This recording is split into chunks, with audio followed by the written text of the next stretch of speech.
ఏం కావాలి? ప్రాబ్లం ఉండకపోతే ఎలాగని పెట్టిపోతే ఏముంటాడు సీసీ మీద పెట్టాం కదా. అయిపోయింది బతికి అయిపోయింది. నీ కొత్త చెక్కేస్తారులే ఈ రోజు అంతా.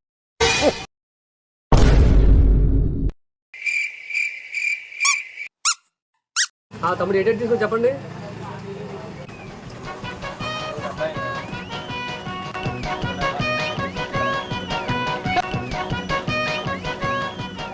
ఇది 250, 300, 150, 850 మొత్తం.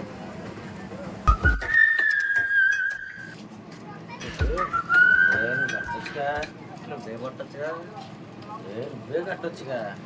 ఇప్పుడు వద్దులే అని మా అమ్మ డబ్బులు తెచ్చుకుంటాను. పొద్దున్నే బేవర్స్ గాళ్ళు ఎక్కువైపోయారు.